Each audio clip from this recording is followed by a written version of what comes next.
Hey, cousins. I know you missed me, but I was so busy yesterday. I went out and updated my desktop. Yes, I'm a Mac girl. That is the only Mac I'm going to buy is the Mac Mini and desktop. I think that's what it's called. I love it. It packs a punch. I put my computer together, okay, with a whole lot of research. I had a 4-in-1 before. Now I got a Mac. I'm trying to learn it. That's what I was doing yesterday. I could not figure out where I needed to record. Finally, after Googling and YouTube vids, I figured out where I could record that makes sense to me and I sound good. So here we are.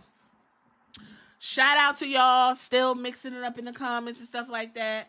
Thank you for going back and listening to my old stuff. When a girl is busy, that don't mean unsubscribe. That mean go and discover new things. I am coming up, not already, but I'm coming up on 1,000 episodes.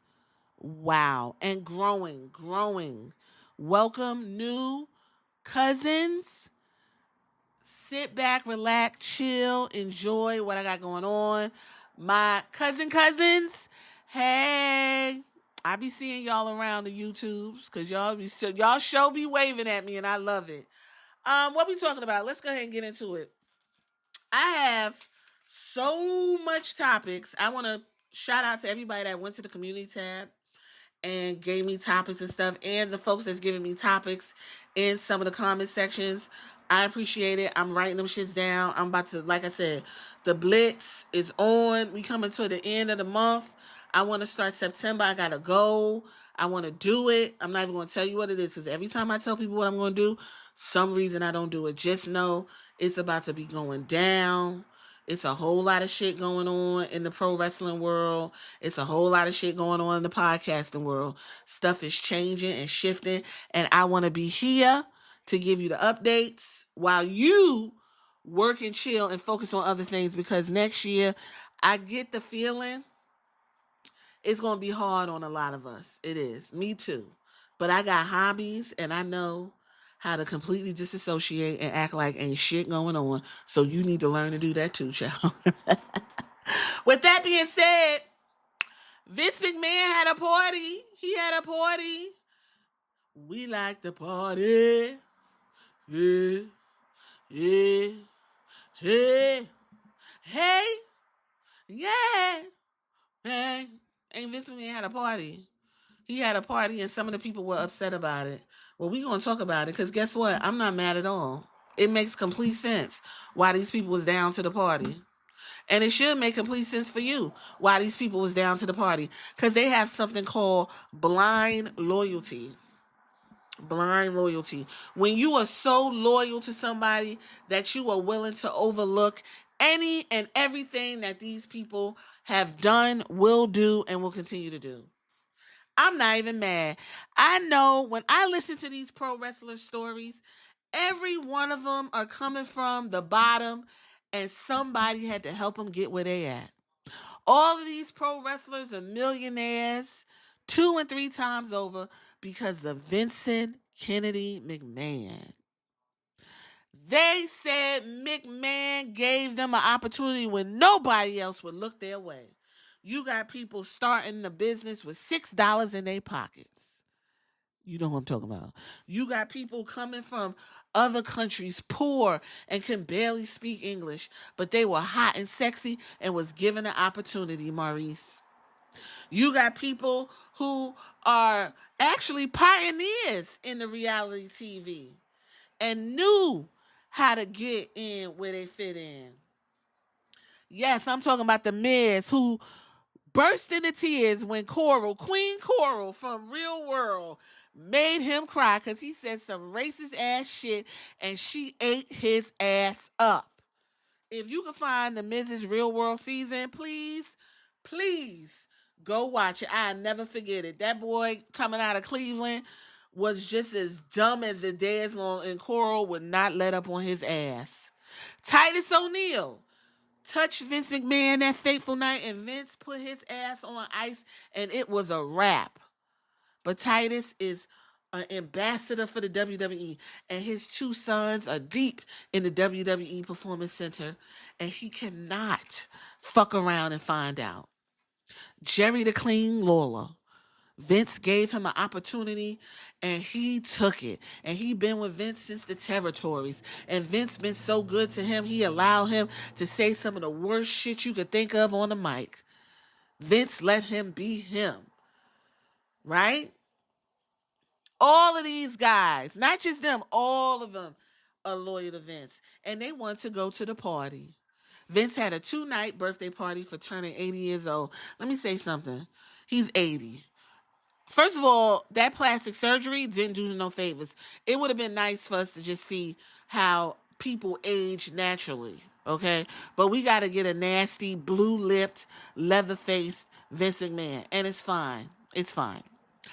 For that class, or not class, for that generation, people who work like that and they have to stop, their health goes down quickly. They're declined. And you see it now with The Undertaker, with Kurt Angle. You know, although those guys were very physical, and so was Vince, they're no longer of use in the ring. That's why they look like that. Their body is like, oh, you're not taking bumps no more? Well, let me go ahead and close up shop, and now you got to walk like Frankenstein. So everybody, you know, wanted to know who was at the party because they was going to go ahead and wrap it up for them. I don't give a fuck who was at the party. I'm not shocked who was at the party. According to, what is this? This article, I don't even know, off of Fightful Select. Backstage news and internal reaction to Vince McMahon's party. We know for a fact because Jerry Lawler was so excited to take pictures that he let the cat out the bag. Everyone was told to use the professional camera man and then you'll get your pictures or whatever. But Jerry the King Lawler, I guess, used his phone and posted a photo down to the party. It looked like it was a black tie event. You know, everybody's dressed in their you know, bow ties and tails and everything. We know Drew McIntyre, Sheamus, The Miz, Maurice, Titus, Michelle McCool was there. You know that. Mark Calloway, Bruce Pritchard. Why is this man even still down to the gorilla position? I'm going to leave it right there. We know that. And it was more people. They said it was about 400 people at this party. So it was, of course, it was going to be majority friends and family and stuff like that. Teddy Long was talking to them other two half-dead dudes he talked to. And Teddy Long just give me coon. I'm just not even going to hold you. Teddy Long just, everything is just, well, you know, he did me the way I need to be done. It's just like, okay, Teddy, I know you from a different time. I don't expect much from you. You was a general manager and everybody had to go one-on-one with The Undertaker. You got a special place in people's heart. You make them feel good when you do your little dance and the Teddy Long, you know. We know you was at the party. He felt so good that he got to sit right next to Vince McMahon. He said, I came in and I sat down at the table. And they came over and they said, Vince McMahon wants you to sit at his table. He missed me. Oh, Vince McMahon missed me and I missed him. And I just said, you know what? That's fine, baby. Miss each other. Vince made you feel good. Didn't I tell y'all? When people feel good, that's all they care about. They don't give a fuck what people actually has done in their life. You can separate the art from the artist. Yeah. That's the response. Vince's party itself was intended to be kept private. Again, Jerry Lawler let the cat out the bag. Okay? While there were a number of current WWE wrestlers in attendance, they said a lot of them couldn't come because you know they overseas doing their tour and stuff like that, and I'm sure they would be there. And a lot of them, they claim, were invited and just said, you know what, it's not a good time. It's a hotbed. I don't want to fool with it. John Cena, JBL, Bruce Pritchard, they are loyalists. I don't give a fuck what you say about Vince. Vince gave them an opportunity when nobody else was fucking with them and made them feel good. John Cena, you don't never got to worry about John Cena going nowhere.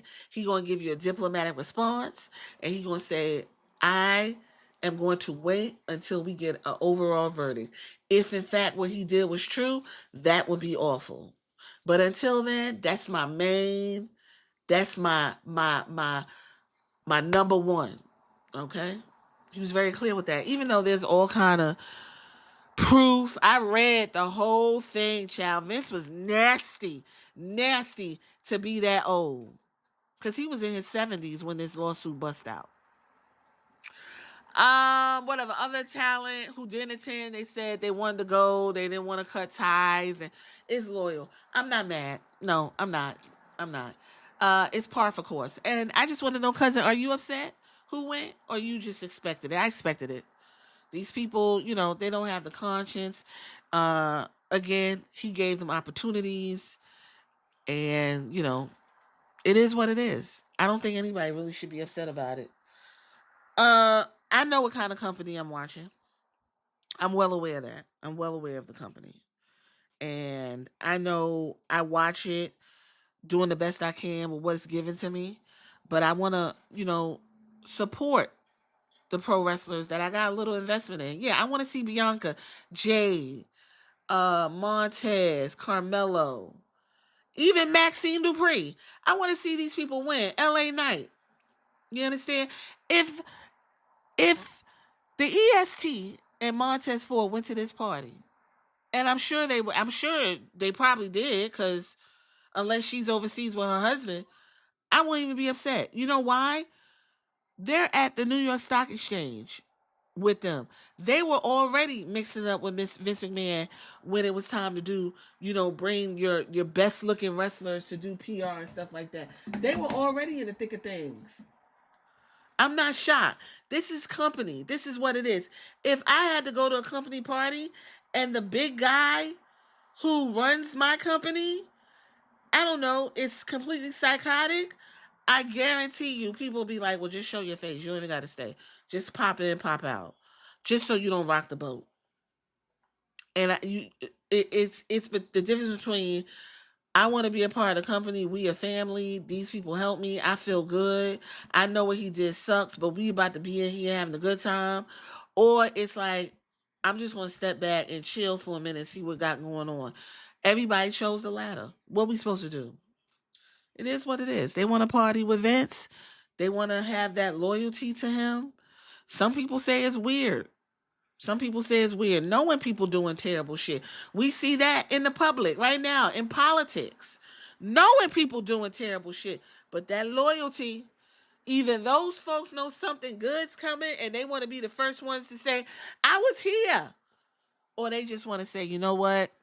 That man about to pass on. I just want him to know how much he means to me. I understand the things he did. But, you helped me get all of this. If it wasn't for pro wrestling, a lot of them wouldn't have their wives, wouldn't have no money. Let them tell it. They wouldn't be shit. Apparently. So yeah, they went to the party. What can you do? Y'all tell me, if you made it this far, are you upset that they went to the party? Or is it par for course? I mean, this is where we at. It's no point in even lying no more. It's no point even sitting here and waxing poetic. Go to the party. Let all the motherfuckers back in. Matter of fact, put Chris Benoit in the Hall of Fame. Why we even fucking around? Let it all hang out. Show your true colors. Hit me in the comments.